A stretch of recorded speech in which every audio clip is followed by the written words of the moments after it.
Is it an obligation or a mitzvah to study the Hebrew language? Rambam, in his commentary on the Mishnah to Masechet Avot, the beginning of the second chapter, writes that there is such a mitzvah. The Mishnah states as follows: Hewe zahir b'miswa kala k'miswa hamura. The Mishnah instructs us to be diligent and careful to perform a small, minor mitzvah, or that which appears to us to be minor, as we are with what seems to us a more serious, more important mitzvah.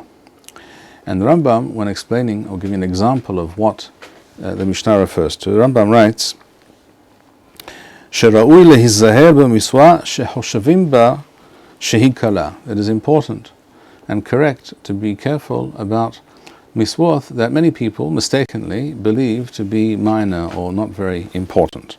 And he gives two examples. He says, "Keron simchat harevel." One example is the miswah of celebrating properly the festivals, Pesach, Shavuot, and Sukkot. In other words, to buy new clothes for one's family members, to have special food and very festive meals, etc. That is Simchat HaRevel. And the other example Rambam brings is Lemidat Lashon HaKodesh, the study of Lashon HaKodesh, of the Hebrew language. So says the Rambam in his commentary on the Mishnah. The source of the Rambam is to be found in the Sifrei.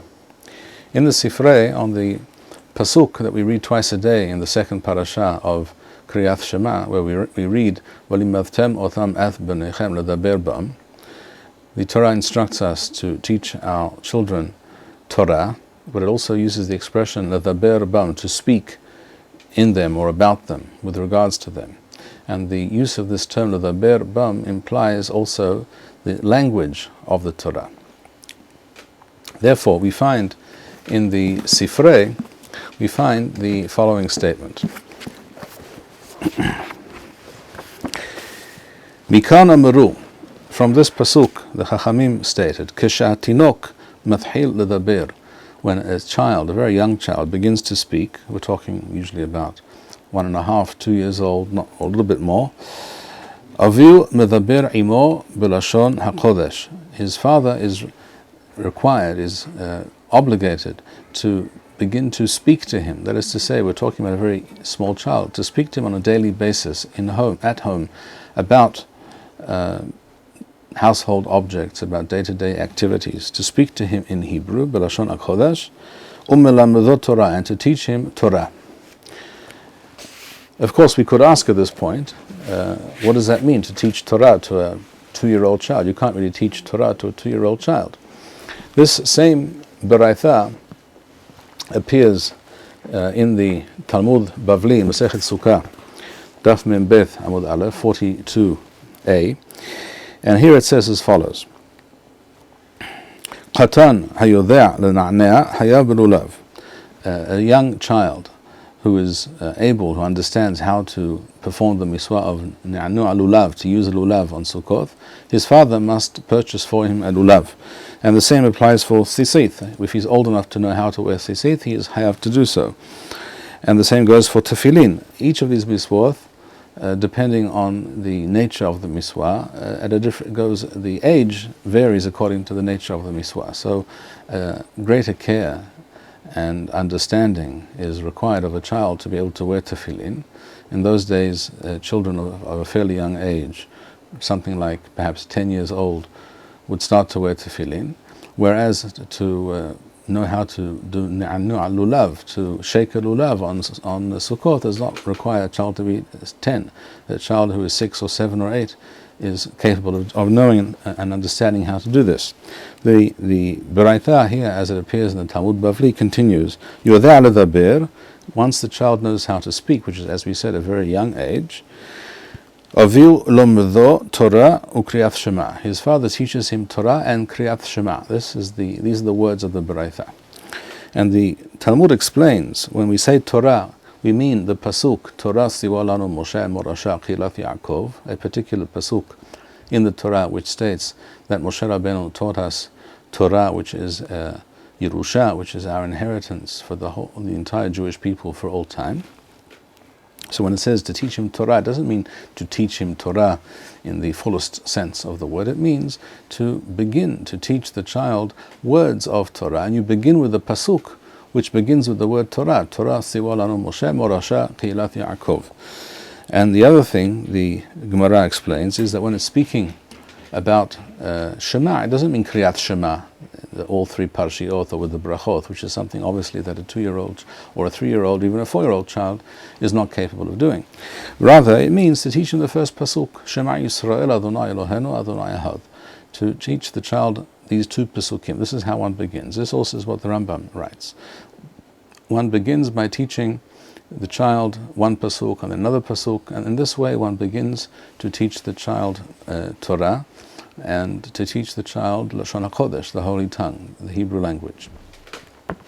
Rashi also, by the way, quotes this statement of the Sifrei in his Perush on the Torah, on that same pasuk that we mentioned in Kriyat Shema. Rashi says, and a slight different version of the Baraitha, as we are about to hear, when a child learns how to speak, when he begins to talk, Avil Mesiach imo b'lashon HaKodesh. Doesn't say to teach. He says his father speaks to him, as the father speaks to his child. His father speaks to him in the Holy Tongue. Umalamdot Torah. So we have several references to this idea that the father is required to teach his child Torah and Lashon HaKodesh, but the source, the clearest source for the words of the Rambam in his commentary on the Mishnah that we mentioned at the beginning, that studying the Hebrew language is a mitzvah, the clearest source is the Sifrei that we quoted, which speaks about two separate concepts: the concept of teaching one's child Torah and teaching that child also Lashon HaKodesh. And even more explicitly, we find this statement in the Baraitha, in the Talmud Yerushalmi, at the end of the 3rd chapter of Masechet Sukkah, where it says, Yodea ledaber, once the child knows how to speak, begins to talk, Avil melamedo Lashon Torah. His father is required to begin to teach him Lashon Torah. Lashon Torah, of course, means Hebrew. But this, in fact, also adds another dimension, another aspect to this discussion. Because some people might say, well, nowadays, Baruch Hashem, here in Israel, we're very lucky. For the first time in 2,500 years, the Jews who live in Eretz Yisrael, who today constitute at least one half of the world's Jewish population, everyone speaks Hebrew. Obviously, a person speaks to his child in Hebrew. Everyone's learning Hebrew, and therefore, really, this does not require discussion. And I would say that this is not correct. We definitely need to discuss this matter. We need to discuss this matter because the words of the Yerushalmi, as we just read, were Lashon Torah. And we all have to accept and understand and admit that Lashon Torah, which is the language of the Tanakh, the Hebrew as it appears in the 24 books of the Tanakh, is not exactly the same language in every respect. It is, of course, the same language, but there is a difference between the style, the vocabulary, the usages of the Tanakh and the way Hebrew is spoken on a day-to-day basis. That's not to say that speaking Hebrew in a way which is not identical with the language of the Tanakh is improper or wrong or undesirable. That's not true. However, the mitzvah of teaching a child Hebrew is first and foremost to teach the child the language of the Tanakh, which is an introduction, the first essential, fundamental introduction to the study of Torah. And therefore, it is important for all of us to know that even today, even for those who speak only Hebrew, and therefore will obviously speak to their child in Hebrew, nevertheless it is important to instruct a child as soon as they are old enough to speak, to begin with words of Torah, in other words, actual pesukim from the Tanakh, such as Torah siwa lanu Moshe, or such as Shema Yisrael, and then to continue in that same vein to add more and more pesukim, and to explain the words, and the meaning of the pasuk to the child in a language, in a style, in a manner which the child can comprehend.